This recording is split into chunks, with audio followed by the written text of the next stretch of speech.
Hello, welcome back to Storytime at Slade with me, Miss Griffiths. And today is a special Storytime at Slade because I'm actually at Slade and I'm in my new classroom for September. So if you don't know already, I'm going to be one of the reception teachers, and in this classroom is going to be me and Mrs. Lax and all of our children. So the walls look a bit bare because we need your wonderful work to go upon them. And in my new classroom, I wanted to read to you one of my favourite stories, The Smartest Giant in Town. I love this story of kindness. So here we go.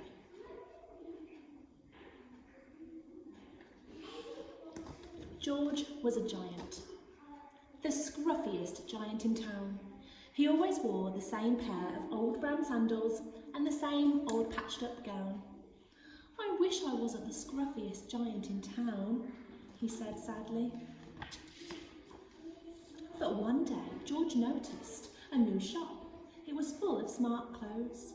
So he bought a smart shirt, a smart pair of trousers, a smart belt, a smart stripy tie, some smart socks with diamonds at the sides, and a pair of smart shiny shoes.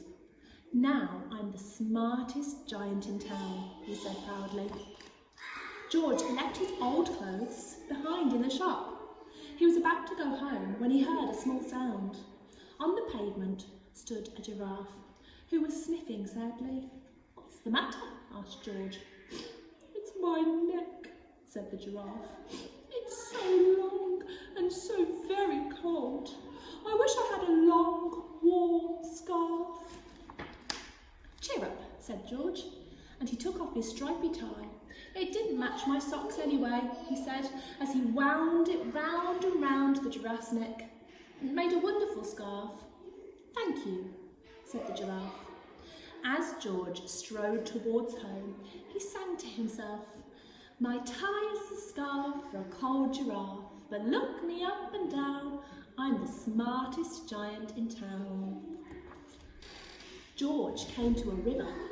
On a boat stood a goat who was bleating loudly. "What's the matter?" asked George. "It's my sail," said the goat. "It blew away in a storm. I wish I had a strong new sail for my boat." "Cheer up," said George, and he took off his new white shirt. It kept coming untucked anyway. He said as he tied it to the mast of the goat's boat, "It made a magnificent sail." "Thank you," said the goat.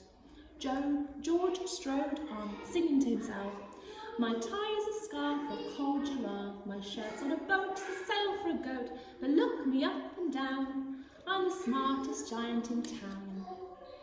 George came to a tiny ruined house. Beside the house stood a white mouse with lots of baby mice. They were all squeaking.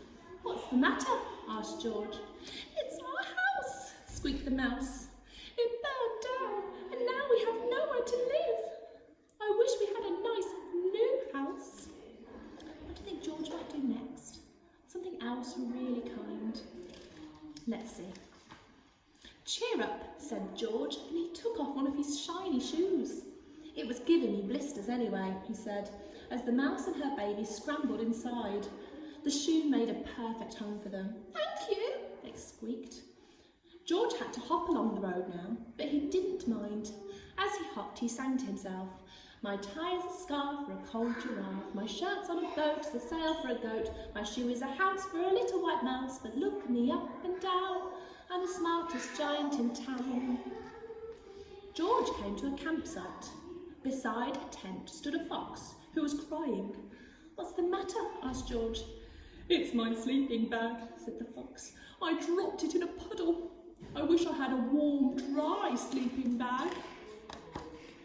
"Cheer up," said George, and he took off one of his socks with the diamonds at the sides. "It was tickling my toes anyway." As the fox snuggled into it, it made a very fine sleeping bag. "Thank you," said the fox. George hopped on, singing to himself, "My tie is a scarf for a cold giraffe, my shirt's on a boat, it's a sail for a goat, my shoe is a house for a little white mouse, one of my socks is a bed for a fox, but look me up and down, I'm the smartest giant in town." George came to a big squelchy bog. Beside the bog stood a dog who was howling. "What's the matter?" asked George.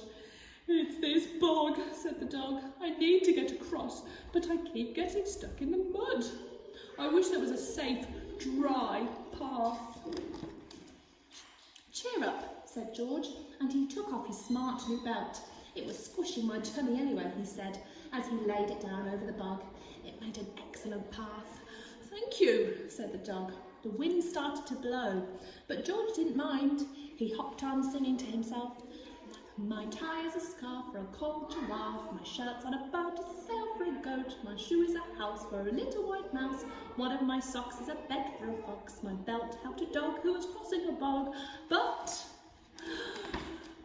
my trousers are falling down.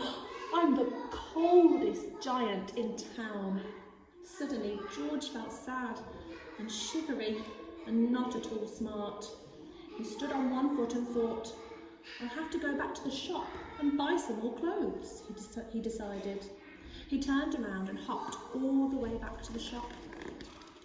Oh. But when he got there, the shop was closed. "Oh no," cried George. He sank down on the doorstep and a tear ran down his nose. He felt as sad as all the animals he had met on his way home.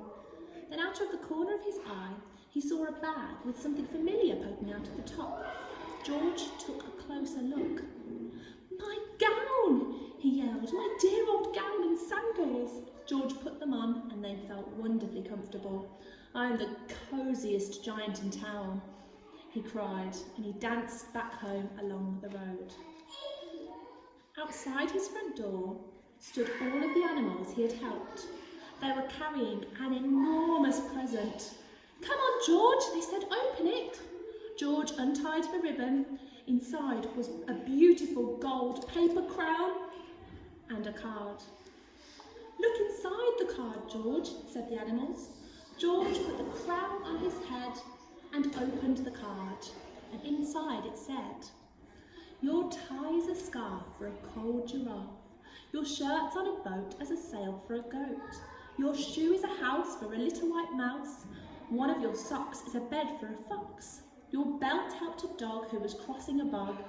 So here is a very fine crown to go with your sandals and gown for the kindest giant in town."